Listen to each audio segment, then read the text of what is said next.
말씀은 로마서 13장입니다.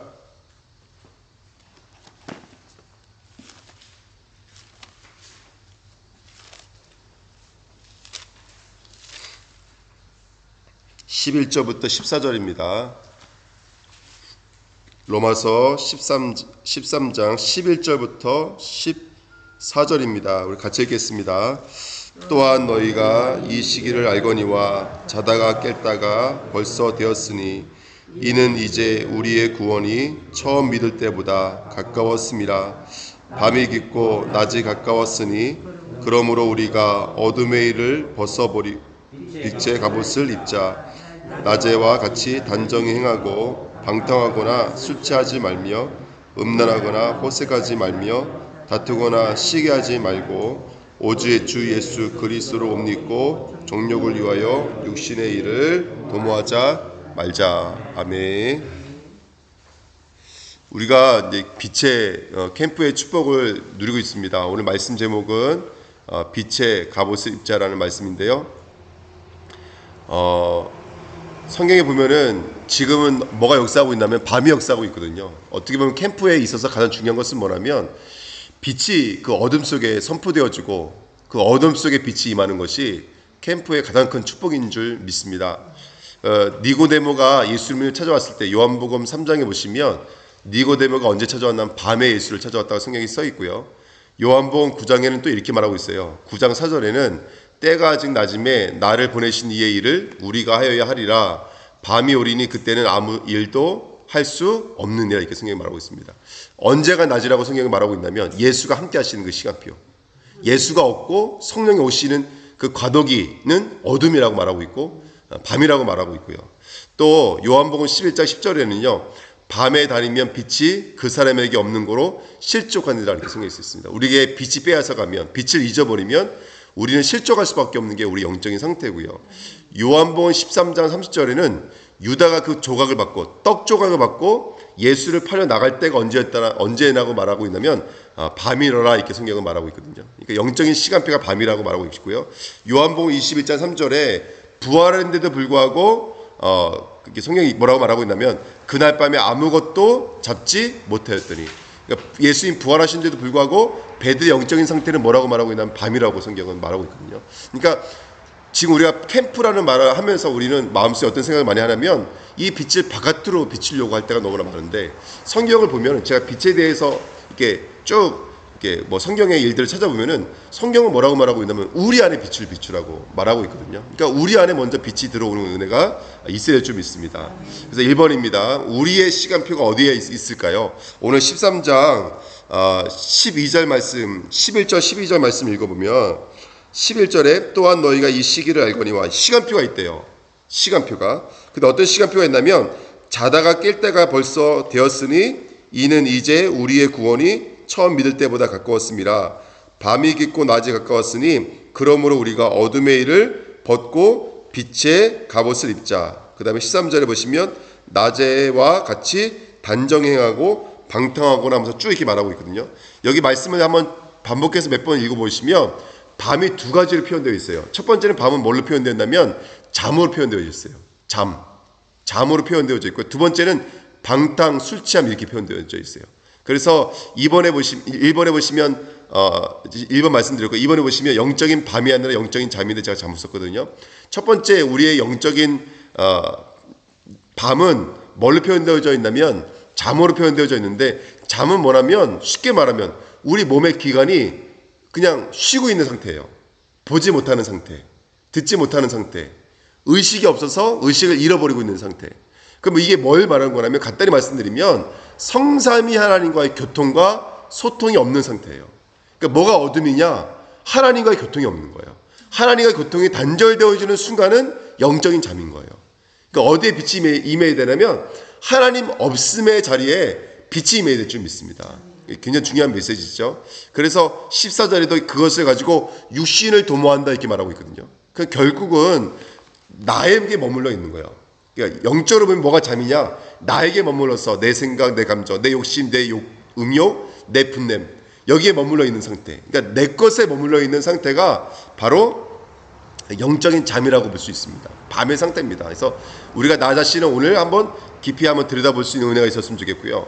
그 다음에 세 번째 보시면 밤의 두 번째 상태는 뭐냐면 방탕이에요. 근데 방탕이라는 말의 사도 사전을 보면은 뭐라고 나와 있냐면 뭐 쾌락이 됐든 뭐 술이 됐든 노름이 됐든지 간에 이렇게 써 있어요. 과도하게 빠져 있는 상태 이렇게 써 있어요. 예를 들어서 그 밑에 써 있지만 술이라든지 음욕이라든지 호색이라든지 다툼과 시기라든지 저는 이렇게 생각이 들어요. 술은 먹을 수 있다. 근데 술에게 잡히면 안 되잖아요. 그리고 또 음욕이나 호색이 또 그래요. 우리가 이성을 보면서 이성이 참 좋다라고 말할 수 있지만 그게 음욕이 되면 안 되고 호색이 되면 안 되잖아요. 요것이 이해가 되시죠?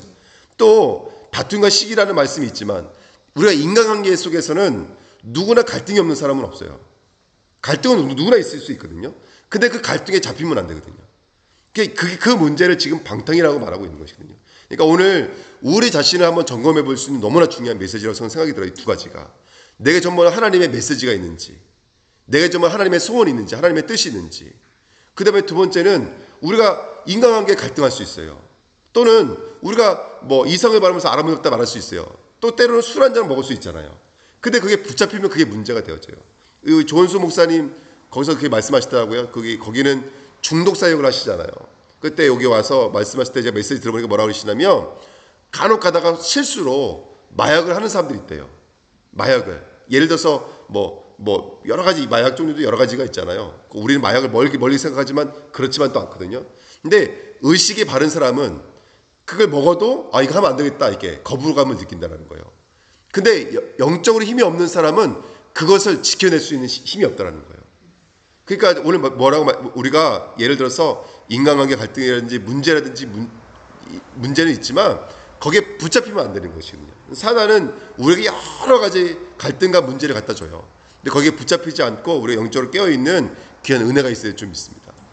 예를 들어서 말씀을 드리면 어저께 우리 교회가 이제 14일 날 마지막 날이었어요. 그러다 보니까 이제 우리가 보증을 받아야 되니까 제가 이제 인수인계를 좀 깨끗이 해놓으면 좀 잘 될 것 같아서 어저께 장로님이랑 이야기 나눠가지고 새로 이제 들어오시는 분, 우리 이전 교회에 새로 들어오시는 분을 만나가지고 제가 인수인계를 다 해드렸거든요. 그래서 물 새는 것도 말씀드리고 또 여기 온수기 사용하는 것도 말씀드리고 교회 비밀번호도 말씀드리고 이제 여러 가지 말씀드리는데 이분이 나와서 이제 잘 가시라고 인사를 딱 드리는데 뭐라고 말씀하시냐면 자기가 처음 왔을 때 교회였는데 마음이 너무나 좋았다는 거예요. 근데 교회가 싹 불나고 나니까 자기 마음이 너무나 무겁대요. 근데 뭐라고 말을 하냐면 제가 듣기로는 이분이 안수지사님과 어디 교회 안수지사님이라고 얘기 들었거든요. 장로님이 말씀하셨을 때. 근데 뭐라고 이렇게 말씀하시는 거예요. 교회가 빠져나가니까 기가 빠져나가는 것 같아 이렇게 말씀을 하시더라고요. 그러니까 대충 이제 어떤 느낌인지를 알겠더라고요. 근데 제가 가시려고 하는 분 무조건 이제 길게 이야기를 할 수 없고 그 얘기는 들었어요. 우리식으로 말하면 우리에게는 신분과 권세가 있다. 교회가 있어서 이게 기가 살아나는 것이 아니라 당신이 있기 때문에 얼마든지 기는 살아날 수 있다. 그 짧게 말씀을 나눴었거든요. 그러니까 우리가 신앙생활에서 우리가 어떻게 이해할 때가 만나면 그게 교회가 빠져나가니까 기가 빠져나가는 것 같아요. 이런 식으로 우리가 복음을 오해할 때가 너무나 많아요. 하나님 보실 때는 우리가 그 현장을 살릴 수 있는 길을 가지고 있는 사람이에요. 그 사람은 말을 표현하자면. 우리는 얼마든지 그 현장에 그 어둠을 살릴 수 있고 거기에 침체되어 있는 영적인 분위기를 살릴 수 있는 게 우리거든요. 우리는 인간관계에 붙잡힐 사람이 아니고 음욕과 호색에 붙잡힐 사람이 우리는 아니에요. 우리는 그 현장을 살리고도 남을 신분과 권세가 있는 사람이에요. 근데도 불구하고 사단은 간단해요. 소통을 끊어버리면 하나님과 나와 영적인 소통을 잊어버리면 그 현장은 그 사람이 말했던 것처럼 어둠이 돼버리고 눌림이 돼버리고 침체가 돼버리거든요. 그래서 정말로 우리가 이런 비밀들을 영적으로 조금만 깨달을 수 있으면 그렇구나. 내가 정말 이 현장에 빛이구나. 나 한 사람 때문에 현장은 살아나겠구나. 이게 깨달아지고 발견되게 될 좀 있습니다.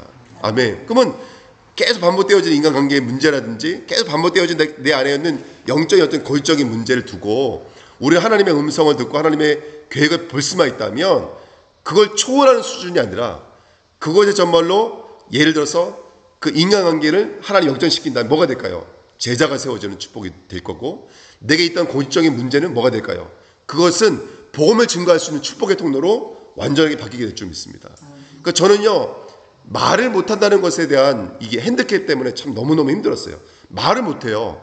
근데 어느 순간부터 이 말 못하는 것 때문에 눌리지가 않는 건 뭐냐면 복음은 말에 있지 않다는 것을 제가 발견하고 나서는 오히려 이것이 너무나 감사했어요. 말에 있지 않다. 그래서 제가 어저께 일을 하면서 혼자 묵상했어요. 근데 너무 감사한 게 뭐냐면 제가 이런 생각이 드는 거예요. 우리 주일학교 성도님들은 왜 우리 교회 다닐까? 이 생각이 드는 거예요. 정말로 제가 봐도 우리 노예만 봐도 목사님들 정말로 사역 너무너무 잘하거든요. 막 본부랑 연계돼서 본부 사역도 너무 잘하시는 목사님들도 얼마나 많은지 몰라요. 근데 왜 우리 성도님들은 뭐 나처럼 설교도 못하고 말도 못하는 우리 교회 나오실까? 이런 생각이 들었어요. 그러니까 저는 의지할 수 있는 게 뭐밖에 없냐면 하나님 외에는 없는 것 같아요. 하나님 외에는 없는 것 같아요. 그러니까 하나님이 더 분명해지고 내가 어떤 사람이었는지 더 선명해지니까 그게 너무너무 감사한 것 같아요. 그래서 빛이 비춰진다는 것이 얼마나 큰 축복이고 얼마나 큰 능력인지 모릅니다. 우리가 음양하는 친구가 왔다 갔지만 그 친구가 뭐라 그러냐면 제 애기 이름을 줬냐고 물어봤더니 애기 이름을 새별이라고 줬다리더라고요. 새별, 별이라고 줬다리더라고요. 그러니까 우리 강단 말씀이 딱 떠오르는 거예요. 그래서 가다가 우리 강단 말씀이 그 말씀이었다. 관명체, 큰 관명체, 작은 관명체. 근데 세 번째는 관명체라는 말을 하지 않고 별이라고 말했는데 그것이 우리 보고 별이 되라고 하는 말씀이었다. 그러니까 그 아이가 아마 이 땅을 비추는 열방을 비추는 귀한 아이가 될 것 같다. 작은 포럼을 나누는 시간이 됐거든요. 그러니까 우리가 조금만 말씀을 묵상하면 빛의 일들이 정말로 현장 가운데 나타나고 증거되어지는 귀한 관명체들로 우리가 쓰임받게 될 줄 믿습니다. 그래서 그 관명체로 쓰임받으시는 저와 여러분 되시기 부탁드립니다. 영적인 낮입니다. 가면 갈수록 뭐가 가까워져야 될까요? 구원이 가까워져야 될 줄 믿습니다.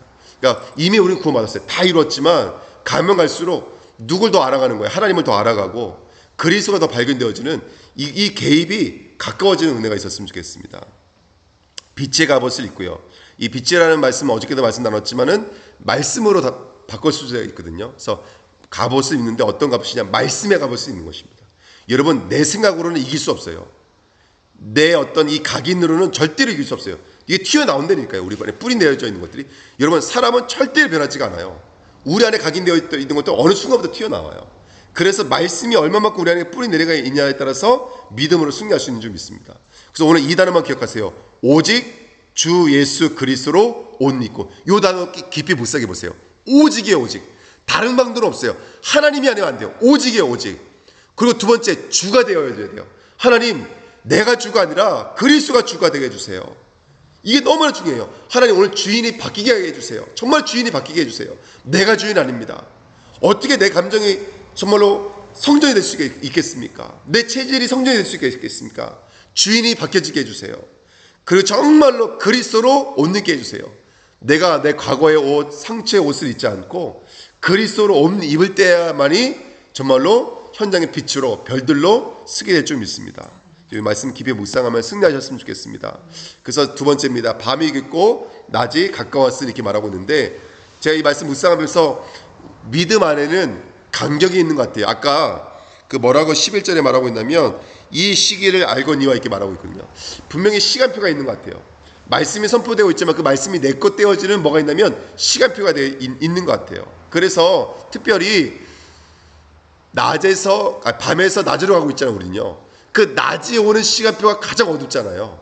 그래서 가장 어두운 시간표가 바로 새벽에 오기 전에가 가장 어두운 것처럼 어떻게 보면 우리의 이 믿음을 두고 가장 힘든 시간표가 사실은 밤이 오는 시간표다라고 우리가 볼 수 있는 영적인 눈이 열렸으면 좋겠습니다. 그래서 밤과 낮의 간격인데요. 오늘 나 자신을 한번 들여다봤으면 좋겠습니다. 약속과 현실이에요. 하나님 분명히 너를 통해서 세계복음을 할 수밖에 없는 정말로 그 7가지 신문과 권세를 주셨는데 오력을 주셨는데 내 현실은 아직까지도 갈등이고 내 현실은 아직도 염려고 내 현실은 아직도 고민할 수밖에 없는 것들, 이런 믿음의 간격들, 또 믿음과 나 자신이죠. 믿음은 그리스도지만 나는 너무나 연약하고 나는 지속하지 못하고 나는 한계 속에 붙잡혀져 있고 이게 내 모습이잖아요. 이게 간격이거든요. 애굽과 광야예요. 애굽에서는 편안했고 고기를 먹었어요. 근데 광야에서는요. 광야에서는 정말로 구름기둥 불기둥 언약궤 장막이 아니면 한시도 살 수 없는 생명이 없는 땅이에요. 그런데 하나님 거기서는 편안이 아닌 평안으로 육식의 양식이 아닌 하늘의 양식으로 하나님이 인도하신 것을 믿습니다. 그 다음에 우리에게 어떤 간격이 있죠? 이미와 아직이라는 영적인 간격이 있습니다. 말씀은 이러한데 내 현실의 간격은 너무나 먼 거예요. 근데 오늘 말씀 묵상하면서 받은 은혜가 그거였습니다. 성도는 그때가 시작이라는 거예요. 그 간격이 느껴질 때, 아 이게 참 하나님과 나와의 간격이구나 라고 느껴질 때가 영적으로 시작인 줄 믿습니다. 저는요, 내가 흙이라고 발견될 때, 내가 먼지라고 발견될 때, 띠끌이라고 발견될 때, 아, 난 노바디고 나띵이구나, 난 아무것도 아니구나, 오히려 이때가 영적으로 새롭게 시작할 수 있는 은혜라고 요즘에 너무너무 많이 느껴요. 정말로요. 그래서 여러분, 아브라함 보고 본토 친척 아버지 집을 떠나라고 말을 했고, 요셉도 아버지와 형들의 있는 그 축복으로부터 완전히 단절시키셔서 나띵의 자리로 보내시거든요. 지금도 하나님이 우리를 나띵의 자리로 보내실 때 놀라지 마시고요. 그때가 새벽을 맞이할, 낮을 맞이할, 아침을 맞이할 가장 큰 축복의 통로인 줄 믿습니다. 예, 그래서 오늘 그 빛의 축복을 누리셨으면 좋겠습니다. 결론인데요, 빛의 갑옷을 입으십시오. 이 빛의 갑옷의 갑옷이 우리 에베소서에 있는 말씀처럼 전신갑주로 좀 이해도 해도 될 것 같아요. 특별히 진리의 허리띠, 의의 호신경, 평안의 복음의 신발, 믿음의 방패, 구원의 투구, 성령의 말씀의 검이 있는데, 이 말씀을 조금만 응용해 보면은 사실은 우리의 근원을 치료하고, 진리는 우리의 근원이잖아요. 우리의 근원을 치유하고, 의의 호신경, 이건 마음에 붙이는 거거든요. 마음을 치료하고, 신발은 삶을 말하거든요. 삶을 치료하고, 믿음을 치료하고, 구원의 투구, 머리에 쓰는 거 아닙니까? 내 생각을 치료하고, 그 다음에 말씀을 치료하고. 왜 말씀을 치료해야 될까요? 이게 이런 생각 안 드세요? 말씀을 들을 때 내가 듣고 싶은 말씀은 듣고 있고요, 아닌 말씀은 왜 꼭 정수기로 정제되듯이 그게 걸러질 때가 너무나 많아요. 그 말씀도 우리가 치유될 줄 믿습니다. 힘들 때 기초를 치유하셔야 돼요. 힘들 때일수록 기초로 돌아가고요, 힘들 때일수록 처음으로 돌아가셔야 돼요. 힘들 때일수록. 빛이 임하는 저와 여러분들 되시기를 예수님의 이름으로 부탁드립니다. 여러분, 강단 말씀을 얼마나 붙잡고 계십니까? 이번 주 강단 말씀을 얼마만큼 붙잡고 계십니까? 내 자신을 한번 점검해 보십시오. 답은 거기에 있는 줄 믿습니다. 답은 강단에 있어요. 제가 전파했기 때문에 드릴 말씀이 아니라 강단은 교회를 움직이는 말씀이고, 오히려 성도 한 사람 한 사람을 움직이는 축복의 말씀입니다. 어둠을 낮으로 옮길 수 있는 축복의 말씀이 강단의 말씀인 줄 믿습니다. 오늘 강단의 말씀을 깊이 묵상하시면서 거기에 회복되어야 될 기도가 그 안에 있고요, 회복되어야 될 전도가 그 안에 있고요, 회복되어야 될 가정과 후대와 우리의 미래와 현장이 그 안에 다 있는 줄 믿습니다. 깊이 묵상하시면서 기초와 근본을 회복하시는 오늘 되시기를요 예수님의 이름으로 축원드립니다. 예, 기도하겠습니다. 하나님 아버지, 감사합니다. 오늘도 새로운 시작할 수 있는 은혜 주신 것을 감사드립니다. 말씀을 붙잡고 정말로 내 안에 그리스도의 빛을 비출 수 있는 귀한 캠프의 시간들을 허락해 주신 것을 감사드립니다. 우리 안에 빛이 비침으로 말미암아 우리의 발탄과 술 취함과 음란과 호색과 다툼과 시기에 머물게 만드는 모든 사단의 권세가 완전히 무너지도록 역사해 주시고, 오늘도 하나님과 가까워지며 말씀과 가까워지며 영적인 기초와 영적인 처음이 회복될 수 있도록 역사하여 주옵소서. 오늘도 깊이 기도하는 가운데 성삼위 하나님과의 관계가 회복되게 하시고, 하나님과 교제함이 최고의 영광이며 기쁨이 되어지는 오늘이 될 수 있도록 축복하시고 역사하여 주옵소서. 감사드리며 예수 그리스도 이름으로 기도하옵나이다. 아멘. 말씀 붙잡고 합심을 한번 기도하겠습니다.